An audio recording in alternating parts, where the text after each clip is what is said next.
Andai ku tahu kapan tiba waktuku, ku akan memohon, Tuhan jangan kau ambil nyawaku. Hai teman baik, apa kabar? Kembali lagi bersama saya Gracia dari komunitas teman baik di Sparta. Semangat pulih dengan art terapi dan aktivitas seni. Siapa sih yang ingat dengan lagu yang saya nyanyikan tadi? Jadi hari ini kita akan membahas tentang menghadapi kematian ya. Jadi lagu tadi mengingatkan kita tentang ajal yang bisa menjemput kita kapan saja begitu. Nah, Kematian adalah proses alami yang akan dialami oleh setiap orang, cepat atau lambat. Apalagi bila orang terdekat kita atau bahkan kita sendiri yang sedang menghadapi penyakit kronis dan dengan harapan hidup yang kecil. Nah, kali ini saya akan membahasnya dengan dua narasumber hebat kita. Ada Bu Dayu, beliau adalah seorang penyintas kanker ya Bu ya. Apa kabar Bu Dayu? Baik. Dan satu lagi nih ada Mbak Dwika. Mbak Dwika ini yang ada di episode pertama kita ya. Betul. Seorang akademisi psikologi sebagai tenaga pengajar ya. Betul. Di Prodi Psikologi Bali Dwipa University. Ya, apa kabar Mbak? Sehat. Oke. Gimana kabarnya Bu Gracia? Baik juga. Bu Dayu, kabar baik. Sehat semuanya. Iya nih, hari ini kita akan membahas tentang menghadapi kematian ya. Bu Dayu, sebagai seorang penyintas kanker, kapan sih Bu Dayu divonis pertama kali? Itu saya dinyatakan kena cancer gitu, divonis bulan April 2017, jadi kurang lebih 3 tahun 3 bulan. 3 tahun 3 bulan Sudah ya? 3 tahun 3 bulan. Oke, nah setiap orang itu kan memiliki reaksi yang berbeda ya pada saat divonis ya. Betul. Jadi ada yang shock, panik, kemudian bahkan merasa tidak berdaya. Betul. Dan juga ada beberapa teman saya ya, mereka penyintas juga merasa bahwa ketika divonis itu kematian tuh sudah ada di depan mata. Tapi di satu sisi malah mereka ada yang seperti lahir dari kematian seperti itu Bu. Betul. Nah kalau Bu Dayu sendiri bagaimana sih perasaan Bu Dayu pada saat didiagnosa pertama kali? Tentu saja saya kaget juga. Karena tadinya berharap benjolan itu bukan kanker, tapi ternyata kanker. Kaget juga dan bertanya kenapa saya? Saya pola hidup saya sehat dibanding dengan adik-adik saya.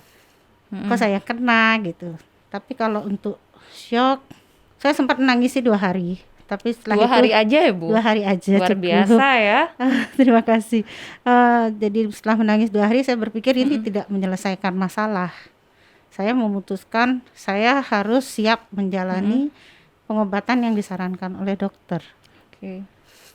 Nah, penyakit kanker itu kan adalah bagi sebagian orang itu malah aib ya. Bahkan kalau bisa ditutupi nih biar nggak ketahuan saya ini punya penyakit kanker loh. Tapi di sisi lain kita harus memberikan dukungan kan. Memberikan dukungan. Jadi harus mempunyai support system yang jelas, yang kuat. Nah, kalau Bu Dayu sendiri bagaimana cara Bu Dayu memberitahukan kepada keluarga setelah divonis kanker itu Bu? Saya menyampaikan segala hasil pemeriksaan yang menyatakan bahwa saya terkena kanker. Saya sampaikan ke keluarga kaget juga, tidak menyangka dan jujur aja yang lebih shock keluarga saya. Karena mereka image kanker itu sebagai penyakit mematikan. Saya sampaikan bahwa saya terkena kanker, mereka lemas semua.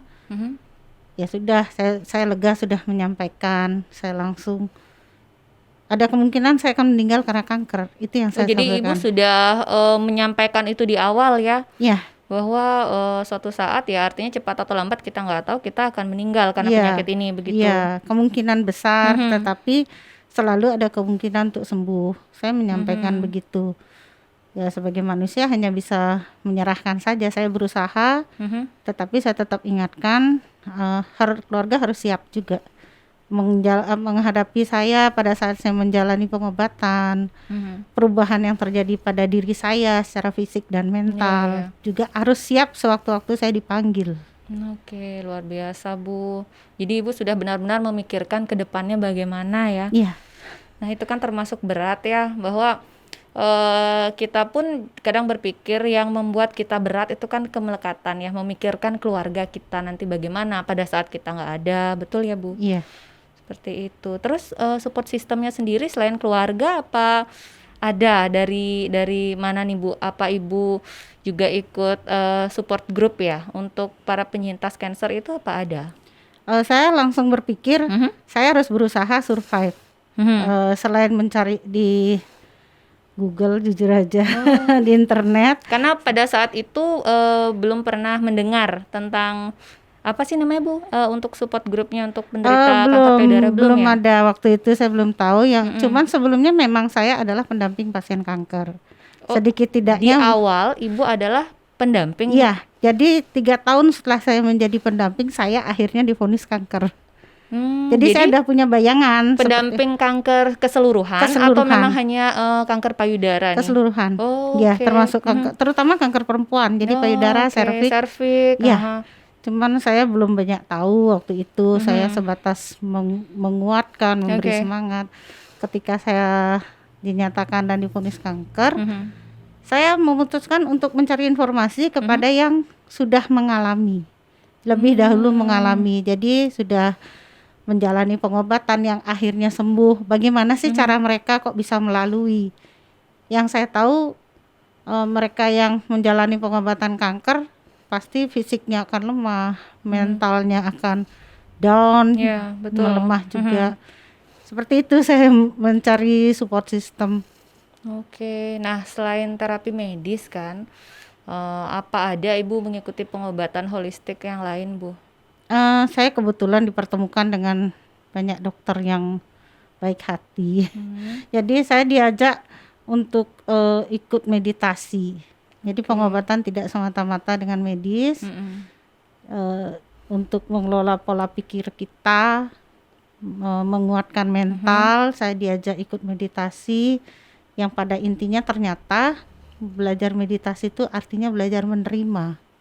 Oke, tapi pada saat Ibu mencoba pertama kali meditasi, bisakah mengikuti hal itu dengan baik? Maksud saya begini, pikiran itu kan susah untuk dikendalikan ya. Betul. Nah, bagaimana sih cara Ibu pertama kali itu pada saat meditasi untuk mengendalikan pikiran Ibu, bisa menerima penyakit ini Bu? Awalnya pasti pikiran tuh akan lompat ke sana, kemari, termasuk inner child saya juga, pengalaman masa lalu. Saya biarkan aja dia melompat kemana. Jadi lama-lama dia terkendali sendiri. Saya akhirnya bisa berfokus. Tadinya nggak bisa fokus, bayangan, ketakutan, ada rasa takut bahwa radiasi seperti ini saya belum menjalani. Jadi cerita di luar tuh cukup mempengaruhi. Tapi saya menyiapkan mental, ini sesuatu yang harus saya jalani. Mau tidak ada pilihan untuk menolak. Karena jadi, dokter sudah menuliskan harus. Mau saya menolak udah nggak bisa. Itu sudah dokter yang menentukan bahwa saya harus diradiasi. Saat kemo saya belum ketemu dengan beliau yang mengajarkan jadi meditasi. Ibu sudah pertama kemoterapi dulu nih ya, baru di pertengahan baru akhirnya mengikuti meditasi begitu. Iya, sebelum saya radiasi. Jadi lumayan membuat tenang pada akhirnya karena kita diajarkan untuk menerima. Tapi berat loh Bu menerima itu Bu, sebenarnya kan. Tapi Ibu akhirnya dengan meditasi bisa menerima penyakit Ibu tuh hebat banget loh Bu. Ya mungkin bukan saya saja, beberapa teman-teman juga pada akhirnya menerima. Karena ini sesuatu yang sudah hadir, sudah datang, yang tidak bisa kita tolak. Artinya jawabannya suka, tidak suka, mau tidak mau harus diterima. Betul. Harus dijalani. Oke. Nah ini kan kayak seperti terapi medis begitu ya Mbak Dwika. Betul. Jadi pada saat kemoterapi kan otomatis nanti rambut mulai rontok. Kalaupun misalnya ada tindakan pembedahan juga ada bekas-bekas luka nanti di tubuh ya. Kadang bagi sebagian penyintas itu mereka merasa bertambah nih, penerimaan dirinya tambah kurang nih kan gitu. Nah kalau dari Mbak Dwika sendiri, Apa sih yang harus dilakukan seorang penyintas ya untuk menerima hal tersebut? Ya, untuk membayangkan saja sepertinya sulit gitu ya untuk betul. kebanyakan orang ya. Iya. Dan ketika misalnya dihadapkan pada situasi dan kondisi memang penyakit itu memang ada dan memang sudah memutuskan juga untuk menjalankan treatment secara medis, yang itu bisa jadi adalah kemoterapi, ada side effects yang terjadi gitu, misalnya rambut rontok Iya. ataupun ada pembedahan Iya. atau ada juga yang diangkat payudaranya Iya, seperti betul. itu.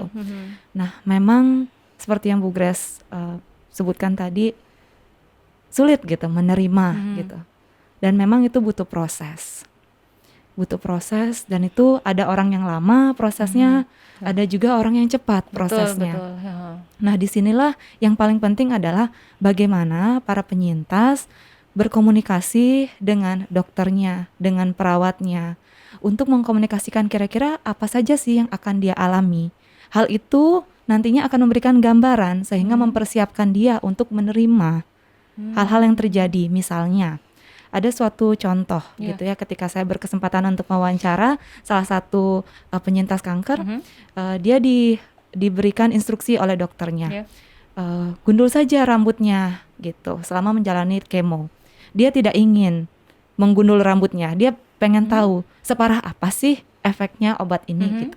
Akhirnya dia membiarkan rambutnya rontok dengan sendirinya. Dan ketika dia melihat rambut itu rontok dengan sendirinya, dia malah nambah stres, malah nambah sedih gitu, karena rambut bertebaran di mana-mana, di kasur, ketika di lantai juga. Jadi melihat Ada rontok, perasaan. ada perasaan yang Ya, kehilangan gitu, rambutnya. kehilangan rambutnya. Apalagi rambut itu kan mahkota ya. Betul, sebagai seorang Ya, perempuan, tuh. kita nggak bisa bilang apa kan ketika rambut itu tiba-tiba rontok dan langsung rontoknya itu langsung banyak gitu. Nah, itu sangat sedih ketika merasakan hal demikian. Maka dari itu memang ketika ibu itu mengetahui gitu, oh saya jadi makin sedih. Akhirnya dia memutuskan untuk menggundul rambutnya. Nah, ada perasaan lega. Oh, ternyata saya tidak perlu merasakan atau mengalami sendiri gitu. Maksudnya rambut rontok itu sendiri gitu, karena ditarik dikit pun ternyata sangat Langsung rapuh lepas gitu. ya. Ditarik segenggam itu kita sekali langsung tarik lepas aja. lepas tanpa ada rasa sakit. Mungkin kalau yang normal ditarik itu sakit luar biasa. Tapi ini saya pernah tarik segenggam, Langsung lepas langsung gitu, lepas Bu. seperti rambut rontok.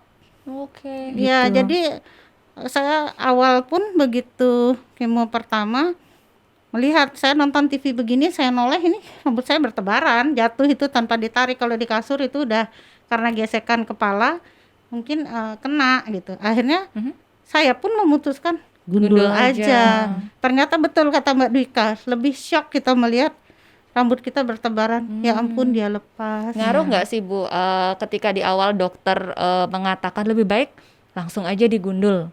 Kadang kita kan itu ada yang nggak siap, jadi dia harus mengalami prosesnya dulu, akhirnya baru siap nih. Kalau Ibu sendiri ketika mendengar pertama kali, udah rambutnya nanti digundul aja. Jadi Ibu ini ya, Bu, mengalami dulu ya kerontokan itu, apa langsung memilih untuk langsung gundul aja? Saya udah diberitahu sama dokter bahwa akan rambutnya lepas dengan obat ini waktu itu. Oke. Lepas rambut saya sebenarnya seminggu setelah menjalani kemo, rambut saya sudah lepas.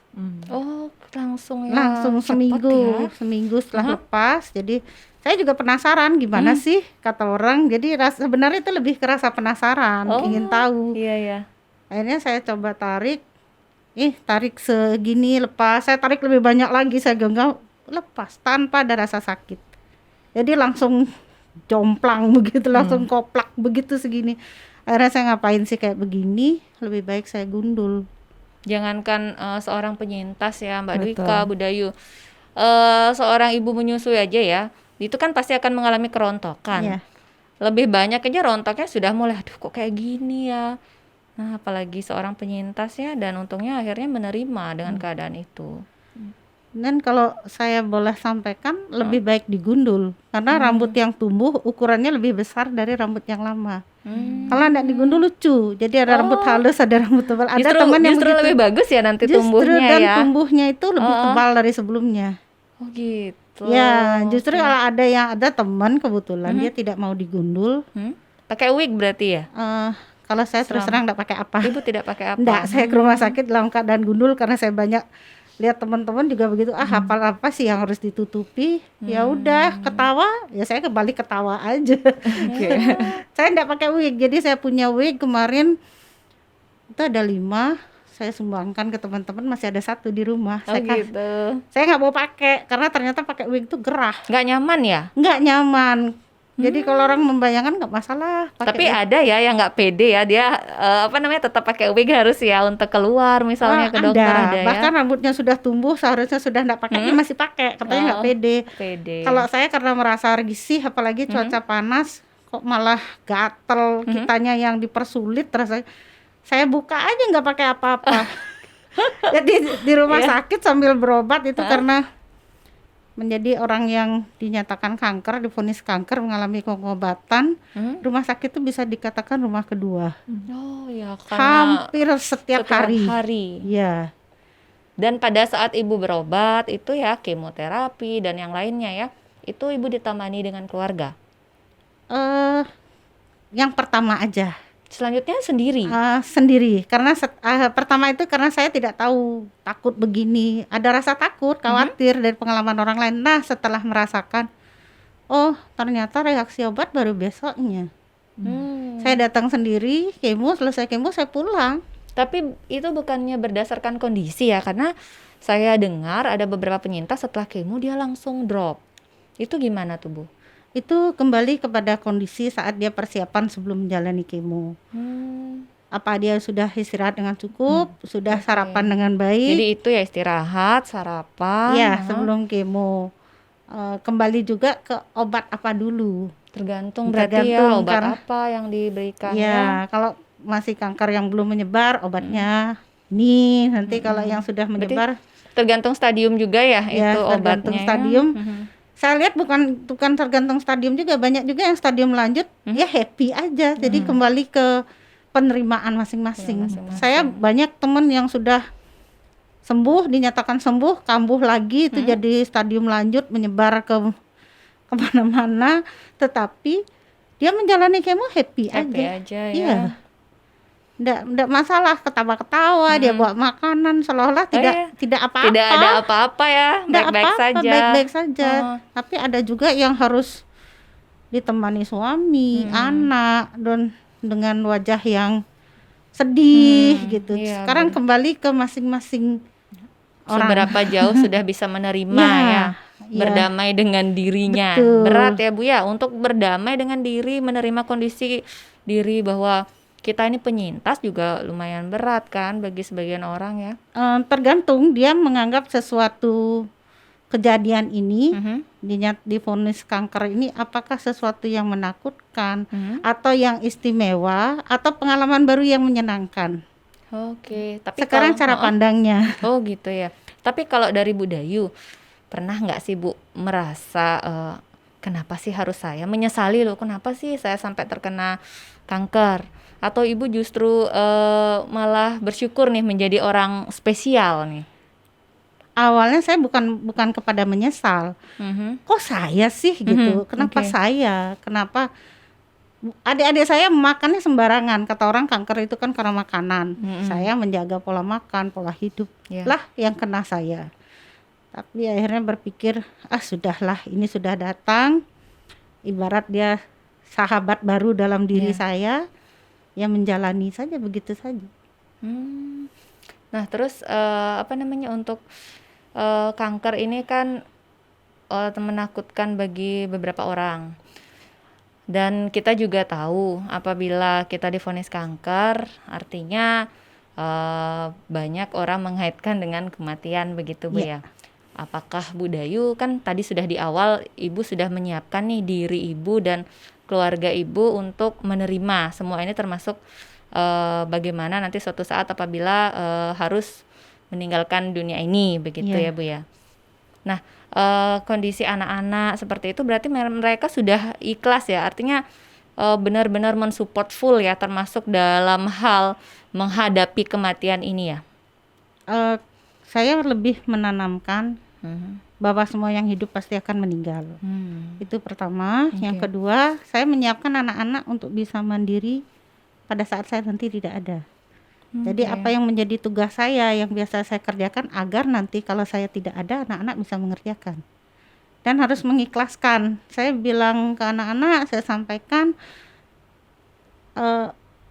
semua ini terjadi atas kehendak Tuhan. Betul.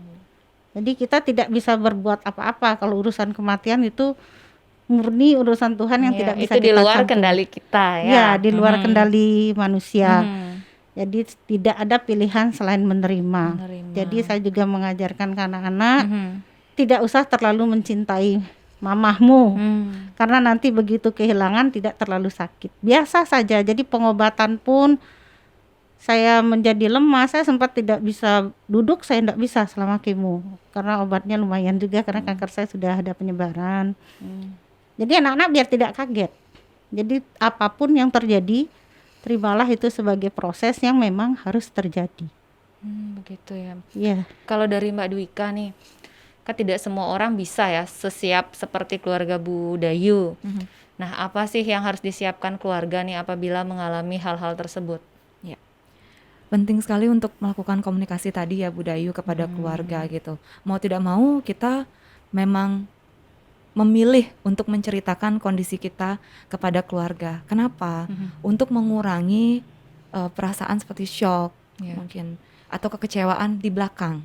Jadi ketika misalnya kita menutupi semua, lalu kemudian misalnya di kemudian hari ada hal-hal yang tidak diinginkan, misalnya termasuk kematian itu sendiri gitu. Jadi adanya komunikasi di awal itu memperjelas gitu. Memang akan ada perasaan sedih, tidak terima, kayak denial gitu juga ya. Namun ketika kita bisa mengkomunikasikan kepada orang-orang tercinta gitu, misalnya dalam kasus ini Bu Dayu kepada suami, kepada anak-anaknya, kepada mungkin orang tua, maka jadinya kita bisa membayangkan bahwa memang waktu ini apakah sangat dekat Ya. atau masih panjang seperti itu, tapi kemungkinan akan selalu ada. Nah, untuk mempersiapkan hal tersebut, ya memang agak berat sebenarnya membicarakan masalah kematian gitu. Karena bagi kita itu kadang tabu ya. Yap. Kadang ada yang nggak terima kan. Yap. Aduh, nggak usah deh ngomongin Betul, tentang betul, kematian. betul. Iya kan? Ya, bahkan orang memilih tidak membicarakannya. Betul. Haha. Ya, jadi ngapain sih ngomongin masalah kematian? Masih jauh tuh gitu Padahal kan. justru menyiapkan Betul. kondisi itu jauh lebih penting ya. Betul, betul sekali. Nah, hal pertama adalah komunikasi. Ya. Hal yang kedua adalah bagaimana sih caranya kita sebagai keluarga mensupport untuk memberikan atau membantu meningkatkan kualitas hidup dari survivor cancer ini. Gitu. Itu menurut saya poin yang penting sekali. Karena kita tidak akan tahu gitu seberapa besar sih harapan hidupnya gitu. Betul. Yang kita bisa tahu adalah bagaimana kita bisa memberikan atau membantu memberikan kebermaknaan dalam hidupnya. Gitu. Dengan cara apa? Dengan cara pertama sebagai keluarga kita bisa melakukan support dengan memberikan bantuan informasi, finansial misalnya, dengan support secara emosional yang mungkin Bu Dayu sudah dapatkan dari keluarga seperti itu, dan juga tentunya sebagai survivor gitu kan ya, kita juga perlu untuk artinya dekat dengan keluarga karena kita sebagai survivor gitu kan juga butuh dukungan. Jadi kita juga harus bisa menerima dukungan itu. Untuk beberapa orang, beberapa kasus karena mungkin dia menolak gitu ya kondisinya, dia jadinya kayak denial gitu juga gitu kan ya. Denial sehingga dia memilih untuk menyendiri. Dia memilih untuk mengisolasi dirinya, tidak terbuka kepada orang lain. Nah, itu justru akan memperburuk kondisi kesehatan mentalnya seperti itu. Sehingga di sini gitu, bagaimana sih caranya kita meningkatkan kesehatan kita atau psychological well-being kita ya dengan cara misalnya menemukan kembali purpose di dalam hidupnya. Hal-hal yang ingin dia lakukan sebelum misalnya meninggal itu seperti apa gitu. Misalnya apakah ada permasalahan di dalam rumah yang perlu diselesaikan terlebih dahulu. Oke, jadi misalnya gitu. nih meminta maaf kepada Betul, anggota keluarga begitu. Ya. Mengucapkan misalnya terima kasih, Iya, mengucapkan terima kasih. I love you gitu kepada keluarga. Oke, ya betul-betul ya, karena mungkin artinya beberapa penyintas ya kalau sudah dalam kondisi seperti itu cenderung fokus pada pengobatan. Jadi kadang kita lupa ya justru untuk merangkul support system terdekat kita, betul ya Bu? Iya. Boleh saya tambahkan, Silakan. kalau saya begitu dinyatakan atau divonis kanker itu saya langsung merasa, aduh bisa jadi nih menjelang akhir hidup saya. Karena image yang saya tahu kanker seperti itu mematikan. Jadi begitu selain saya menyampaikan, saya juga minta maaf, bukan cuma kepada keluarga, Tapi pada diri sendiri juga, memaafkan diri sendiri. diri sendiri juga, kepada teman-teman siapapun yang saya temui. Jadi kalau nanti saya meninggal tidak ada permasalahan, semua sudah selesai, saya sudah minta maaf bila ada kesalahan, dan saya juga mengubah yang tadinya saya orang yang tidak begitu peduli.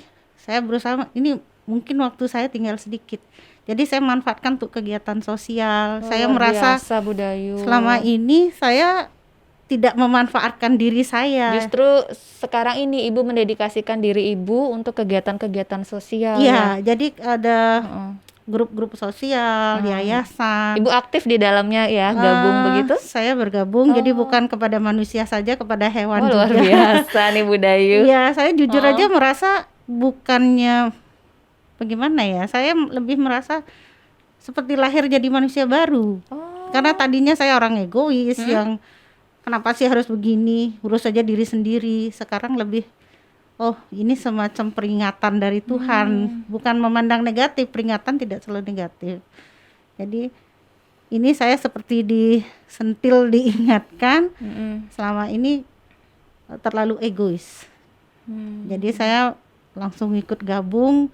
Kebetulan juga kesempatan itu selalu datang, baik dari Yayasan Kanker Payudara, baik dari grup kanker yang anggotanya adalah seluruh penyintas dari seluruh Indonesia. Saya gabung juga.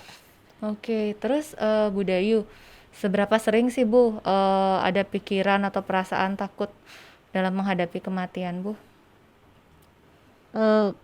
Saya rasa siapapun pasti punya rasa takut dengan kadar yang masing-masing berbeda. Iya, betul.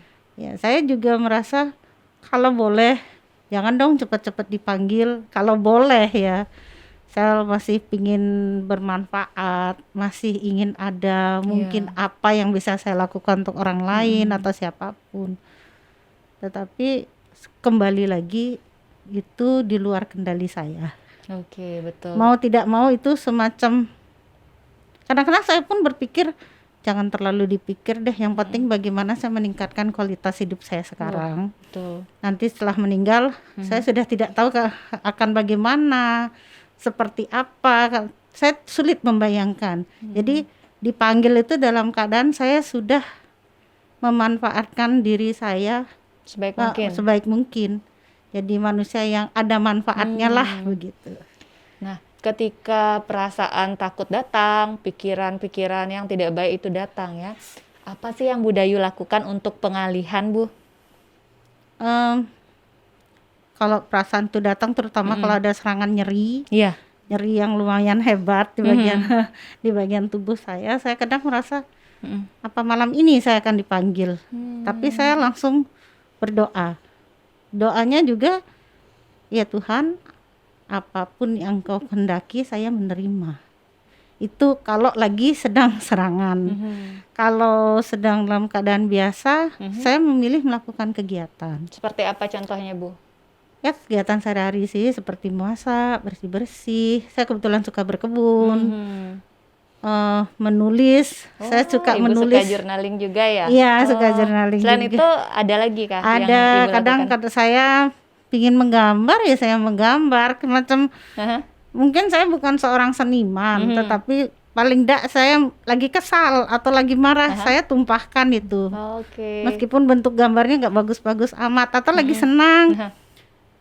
Saya juga kadang menggambarkan dari proses saya kena, saya dalam keadaan kebingungan harus bagaimana saya kena kanker, akhirnya saya bisa terbuka, mengetahui seperti sekarang, semacam ya mendapat hidup yang baru. Jadi semua yang tadinya saya merasa kebingungan, gelap, dalam kondisi gelap, tidak tahu harus bagaimana, akhirnya seperti bertemu cahaya terang. Oh, betul ya. Jadi Kalau apa namanya itu salah satu tadi yang disebutkan itu ya journaling, kemudian berkebun, termasuk proses menggambar itu disebut salah satunya art terapi itu bagian dari art terapi ya Mbak Dwika. Betul sekali. Jadi terutama kalau misalnya kita berkebun gitu, Iya. sebenarnya ada research yang menyatakan bahwa ada mindfulness gitu. Mindfulness itu Aha. ketika kita bisa hidup di present moment, hidup saat ini gitu.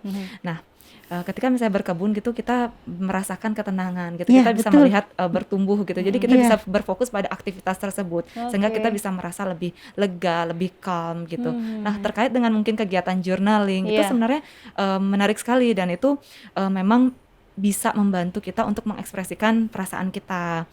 Mungkin Budayu juga sudah mengalami ya perasaannya. Ketika misalnya buntu gitu, aduh nggak tahu mau cerita kemana, dan mungkin Iya. orang lain mungkin tidak memahami dan merasakan apa yang seperti kita rasa. Iya. Nah, sebenarnya orang yang paling baik itu adalah diri kita sendiri. Orang yang bisa memahami itu adalah diri kita Dari sendiri. kita ya. Makanya mungkin kita perlu mengeluarkan itu melalui media, sehingga kayak memunculkan sebenarnya, memetakan kembali apa sih sebenarnya yang membuat kita cemas, Iya, apa betul. sih sebenarnya masalah kita yang kita alami saat ini, atau jangan-jangan itu cuman kayak stuck di kepala. Nah, ketika kita berusaha menyalurkannya dalam media, Iya. misalnya kertas, tulisan, dan hal apapun yang tentunya bermanfaat, artinya tidak merusak gitu ya, itu kan membantu kita untuk menyusun kembali mungkin pikiran-pikiran yang ada di otak kita gitu. Misalnya kayak kita juga akan terbantu dengan mungkin ada pemikiran yang baru, misalnya cognitive reframing kita ngomongnya. Misalnya kita tidak lagi memandang masalah itu adalah sebuah petaka, atau penyakit adalah sebuah kutukan atau hal-hal yang buruk gitu. Efek Tapi positifnya banyak ya. ada juga yang menyadarkan kita bahwa oh mungkin memang ini aku harus mengalami sakit supaya aku bisa lebih banyak membantu orang, atau ini yang aku dapatkan untuk lebih dekat dengan keluargaku gitu, bisa saja. Jadi ada Iya. hal-hal yang positif yang kita bisa rasakan saat betul. itu. Ya, Oke. Mbak Grace, saya tambahkan sedikit. Sebenarnya dengan saya menggambar atau menulis, menjurnal itu, saya bisa menumpahkan kekesalan saya kepada siapa tanpa membuat suasana keruh. Oke. Karena tidak saya tumpahkan langsung ke orangnya, saya menggambar kekesalan saya lampiaskan di situ dan rasanya lega. Oke, bagus banget tuh. Jadi nanti habis ini kita ada sesi art terapi dengan Mbak Foni Dewi, Iya. dan Ibu bisa ikut loh nanti di sana ya. Ya, terima kasih. Nah ini apa namanya Bu? Ibu kan art terapi juga sudah rutin dilakukan dan justru itu memberikan efek positif pada Ibu sebagai seorang penyintas kan ya. Dan di sini juga kita perlu tekankan karena Budayu juga sudah sering mengedukasi teman-teman kan. Iya, terima kasih. Di media sosial juga, apalagi aktif sebagai anggota support group kan begitu. Iya. Ya jadi untuk seorang penderita penyintas ya, Penyintas, seorang penyintas kanker payudara, bahwa perlu melakukan sadari secara rutin ya, Iya. periksa payudara sendiri. Iya. Dan itu pun saya baca di Kementerian Kesehatan itu pencegahan kanker itu sudah ada programnya ya, dengan melakukan perilaku cerdik. Iya. Cek kesehatan secara berkala, salah satunya ya dengan sadari itu. Ya, iya, kalau betul. misalnya ada benjolan muncul, nanti bisa dilakukan sadanis di fasilitas pelayanan kesehatan kan. Kemudian ada jadi enyahkan asap rokok, betul. Iya. Nah, kemudian ada R, rutin melakukan aktivitas fisik, dan Ibu juga sudah melakukannya termasuk meditasi. Kemudian ada D, diet seimbang ya, termasuk juga mengurangi makanan-makanan yang mengandung pengawet. Habis itu mengandung 5P ya, seperti pengenyal, pengawet yang seperti itu, betul ya Bu? Nah, kemudian istirahat bagaimana? Istirahat juga kan tetap harus kita atur ya. Dan yang terakhir ada kelola stres. Iya. Salah satunya dengan melakukan art terapi ini, betul Bu Iya, Dayu? betul. Betul, karena art terapi pada saat menggambar, apa yang saya rasakan, entah beban atau saya sedang merasa senang, itu semua saya tumpahkan di situ. Jadi semacam nggak ada teman curhat, ya Media itu penyaluran teman ya. curhat saya gitu ya. Jadi merasa lega, apa yang tersimpan bisa keluar Luar biasa. tanpa membuat suasana ricuh, karena Iya. itu antara saya dan kertas. Dan juga nggak malah membebani orang lain ya. Betul. Kadang kita curhat, teman lagi belum tentu kita tahu kondisinya baik kan. Betul. Terus kita malah nambahin beban. Jadi lebih baik dengan menyalurkannya melalui journaling, kemudian melalui gambar ya, dan itu merupakan art terapi, betul ya Mbak Dwika, Budayu ya. Iya. Oke, luar biasa ya bincang-bincang kita kali ini dan nggak terasa loh waktu kita sudah mau habis Wow. karena kita akan melanjutkan Sayang dengan sekali sebenarnya Alter ya. masih banyak yang bisa digali ya dari Iya. seorang Budayu penyintas kanker dengan semangat yang luar biasa. Salut, Bu. Ya, saya berharap tidak ada lagi kata tabu untuk menceritakan. Jadi kanker ini bukan sesuatu yang harus ditutupi. Iya. Justru support system itu harus semakin ditingkatkan karena terbukti bagaimana orang dengan yang mendapat support, bagaimana dengan penyintas kanker yang memilih menutup diri itu jauh berbeda. Jadi dukungan bukan cuma semangat, berbagi pengalaman, hambatan yang ditemui pada saat menjalani pengobatan bisa teratasi karena dari cerita mereka yang lebih dahulu mengalami, kita mendapat solusi. Kalau misalnya mengalami mual saat kemo, oh begini caranya, itu salah satu contohnya. Jadi bisa menjalani, oh saya sudah ada yang membimbing, membantu, informasi sudah banyak, dukungan teman, tidak ada lagi yang harus dikhawatirkan. Jadi stop cerita buruk tentang kanker yang mengerikan. Jadi Budayu luar biasa ya sebagai seorang penyintas dan menjadi inspirasi banyak orang loh, Bu. Terima Ya. kasih. Saya yang berterima kasih dapat banyak kesempatan jadi untuk bisa bercerita, mengubah pemikiran. Saya berharap pemikiran orang siapapun berubah tentang kanker. Kanker tidak semengerikan yang dibayangkan orang. Betul. Semacam Kanker dapat dicegah. dapat dicegah, dapat diobati, Betul. dan peluang sembuh dari kanker sangat tinggi bila diketahui dalam stadium Kondisi dini. awal ya, betul. Ya. Oke, Budayu. Terima kasih. Setelah ini kita lanjutkan dengan sesi art terapi. Teman baik, gimana bincang-bincang kita hari ini dengan seorang penyintas kanker yang luar biasa dan juga dari Mbak Dwika ilmunya bisa kita bagi ya. Nah, kadang kita lupa nih bahwa yang salah satu hal penting dalam hidup itu bukan seberapa lama ya kita diberikan waktu untuk berpijak di bumi, tetapi justru bagaimana dalam waktu tersebut kita bisa memberikan kualitas yang baik dari diri kita. Dengan menerima kematian sebagai sebuah proses alami, tentunya akan membuat kita jauh lebih ikhlas dalam menjalani hidup, menikmati momen-momen berharga bersama orang-orang terkasih, dan juga bagaimana dalam waktu yang tidak pernah kita tahu kapan kita akan dipanggil, manfaatkanlah waktu dengan sebaik mungkin dengan melakukan hal-hal yang positif.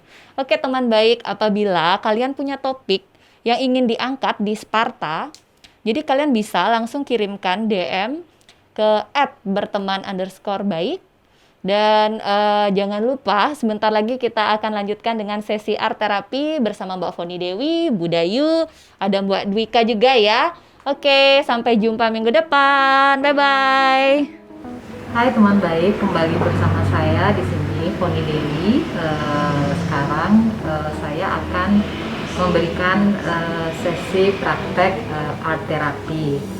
Di mana kali ini saya sudah ditemani oleh beberapa teman-teman dari penyintas kanker, yaitu di sini ada Ibu Dayu, ya kan?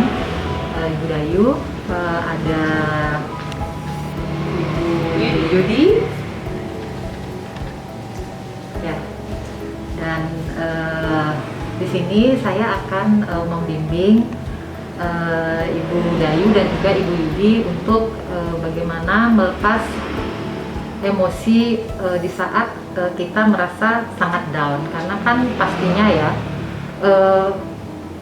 divonis kanker itu pasti nggak gampang gitu, itu pasti sangat meruntuhkan semangat dan pasti banyak sekali emosi-emosi kita yang pada saat itu mungkin nggak bisa dibayangkan gitu ya. Jadi saya akan mengarahkan mereka untuk menggambar apa yang mereka rasakan di saat pertama kali mereka divonis oleh penyakit yang memang cukup ya menakutkan ya kalau bisa dibilang gitu. Jadi pertama di sini saya sudah memberikan media berupa kertas dan ada spidol yang santai-santai saja. Jadi Ibu Dayu dan Ibu Yudi, dan di sini juga ada Mbak Sally. Atau bukan yang penyintas pun juga bagaimana mungkin ada teman dekat atau saudara yang mungkin juga mendapatkan sesuatu yang mungkin mereka nggak siap ya di dalam mereka menjalani vonis atau segala macam. Ini juga bisa bermanfaat banget gitu. Jadi art terapi ini bisa digunakan untuk itu. Jadi Budayu bisa saya minta tolong menggambar waktu itu bagaimana rasanya Budayu pada saat pertama kali mendapat hasilnya. Terus jadi dicurahkan saja, jangan dibatasi ya Bu Yudi ya. Di sini kita tidak perlu skill menggambar, tapi yang kita perlukan adalah bagaimana perasaan Budayu menuangkannya ke dalam kertas ini berbentuk art, berbentuk berkesenian ya. Jadi ini sangat dibebaskan sekali ya. Ya silakan, mungkin bisa dimulai.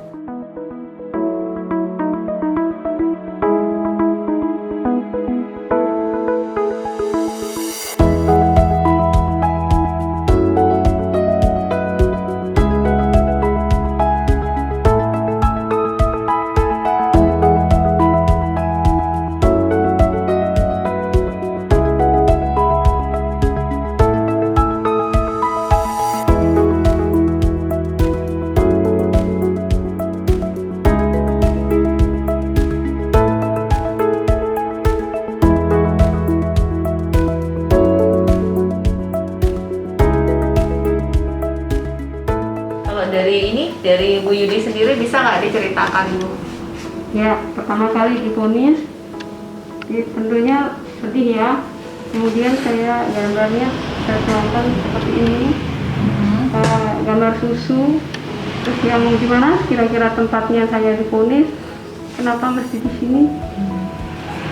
Memang saat itu menangis dan kita nggak mau bisa terima saat itu. Pada akhirnya saya harus menjalani operasi dan saya siap kalau itu memang membuat sembuh. Akhirnya saya jalani operasi dengan tentunya apa yang disuruh Pak Dokter ya. Ini loh Bu, Ibu bisa 80% Ibu akan sembuh. Akhirnya saya punya semangat untuk tetap, dan setiap saya kayak emosi itu selalu menulis. Sebenarnya kan tidak ada yang mau seperti saya, namun saya jalani Bu lewat goresan-goresan apa saja itu. Mungkin udah keluar ya Bu ya emosinya ya. Kadang-kadang kan kita juga dalam mengeluarkan emosi itu kadang-kadang nggak tahu caranya ya kan. Budayu ya misalnya seperti itu. Jadi bersyukurlah kita berada di lingkungan yang tepat ya. Ada banyak orang yang tidak tahu harus kemana.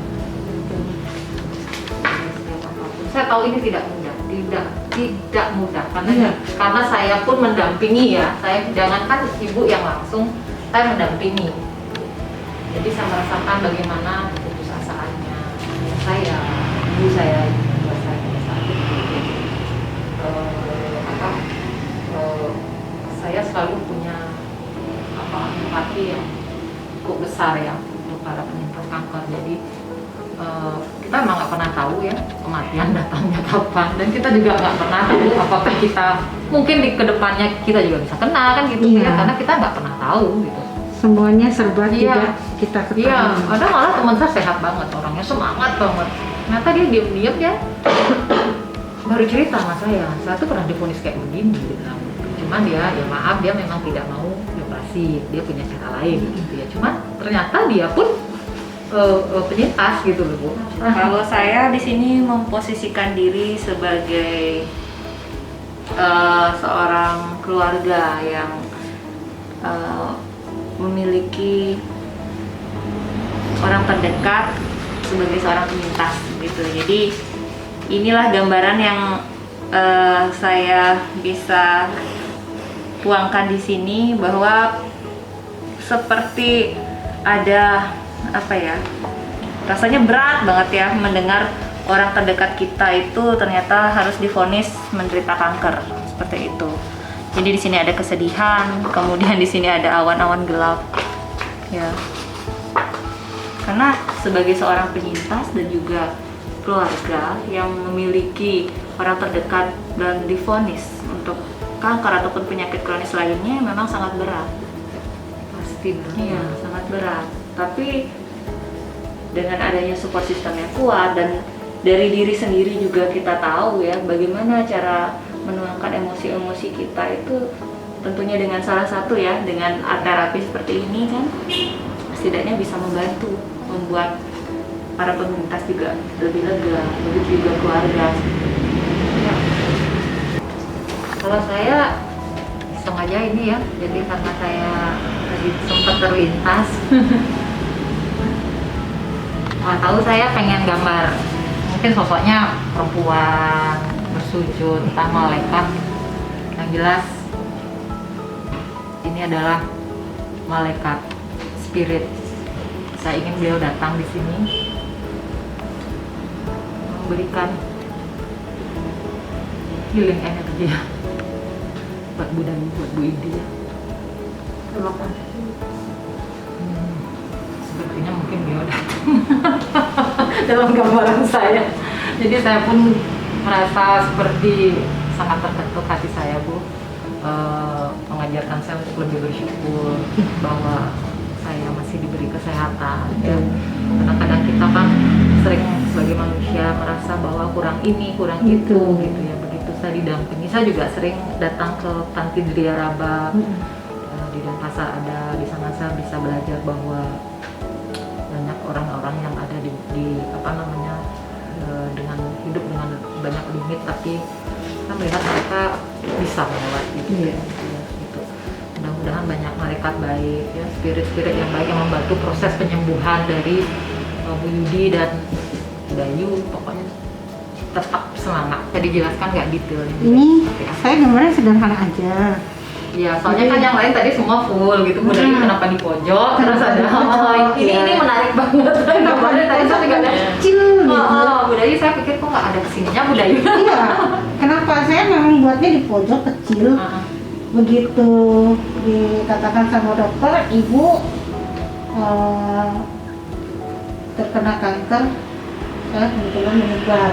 Jadi kankernya kalau Yudi mungkin belum ada penyebaran ya. Kanker saya sudah menyebar ke paru-paru. Ya Bu Dayu sempat cerita. Jadi begitu kena, baru aja saya 3 bulan sebelumnya saya operasi jantung, masih minum obat pengencer darah. Jadi saya merasa kok nggak habis gitu. Saya begitu kena tuh shock. Saya shock, merasa sepertinya dunia itu sudah semakin sempit. Jadi saya ini kenapa saya gambarkan di pojok. Dunia itu terasa kecil dan gelap untuk saya. Gelap itu saya kebingungan. Saya harus tanya siapa. Bagaimana cara saya bisa melewati? Saya punya niat bisa sembuh, sedangkan anggapan bahwa kanker apalagi sudah menyebar dengan stadium akhir, artinya umurmu sebentar lagi. Jadi saya masih banyak keinginan, banyak harapan dihadapkan dengan keadaan yang sepertinya ingin menghabisi saya saat itu. Jadi keinginan saya tuh merasa apakah tidak ada kesempatan lagi? Sebegitu kecilkah ruang untuk saya? Dan sebegitu gelapnya karena saya minim informasi. Saya minim informasi, saya tidak tahu bagaimana caranya. Dokter hanya menyatakan ibu harus dioperasi, harus menjalani kemoterapi yang terkenal seram. Saya harus bertanya kemana, itu dalam keadaan saya bingung, serba tidak tahu harus bagaimana. Keluarga saya juga hanya bisa mengatakan ya sudah diterima, tapi mereka juga tidak bisa banyak karena kekurang pahaman. Jadi terus terang saja ini salah satu kendala di masyarakat, bukan saya saja, teman-teman saya juga banyak mengalami begitu divonis. Tidak tahu ya. Tidak tahu harus berbuat apa. Jadi seperti ini. Tapi maaf Ibu ya, jangankan yang tidak tahu, yang tahu aja kadang-kadang tidak bisa berbuat. Iya. Ya, kadang-kadang seperti itu ada. Iya. Kayak ngeblank ya. Iya, ngeblank. Benar, ya? Ini situasi seperti memojokkan saya. Kenapa saya di pojok? Ya. Seperti saya dipojokkan, ini belum selesai, belum lagi saya harus bagaimana. Dan dengan kalimat dokter stadium 4 Gitu ya. ya itu. Pernah nggak Ibu merasa waktu ibu divonis kanker bahwa ngapain sih ngambil kerjaan gini, toh juga entar lagi saya bakal pergi. Pernah nggak merasa kayak gitu? Enggak sih, Enggak ya? enggak. Ya, maksudnya kan ada orang tiba-tiba semangatnya menurun, atau mungkin hilang semangat ya, ngapain juga saya kerja, ngapain juga saya nyari ini. Enggak lah, ini entar lagi juga saya panggil gitu umpamanya Bu. Pernah nggak gitu? Saya enggak begitu, saya justru merasa semakin sempit waktu, saya harus semakin banyak bergerak. Ya. Harus semakin banyak yang bisa saya lakukan. Oh, berarti keren itu. Oke. Jadi kayaknya saya sudah mendengar cerita dari penjelasan ini, gambar-gambarnya. Sekarang itu kan tadi bagaimana perasaan ibu setelah divonis ya, emosi negatif, kesedihannya dan segala macamnya. Sekarang saya ingin ibu memberikan membangkitkan semangat ibu dengan memberikan harapan apa yang ingin dicapai dalam kehidupan ini sebagai penyintas kanker. Mungkin dengan semangat yang bagaimana gitu bisa dilakukan gitu. Saya boleh buat di baliknya ya? Atau di sini saja? Di sini saja. Jadi kan ini dari sisi yang tadi yang menyedihkan. Iya. Ya. Bagaimana cara ibu sekarang membangkitkan semangat ibu agar ibu lebih tinggi lagi gitu ya.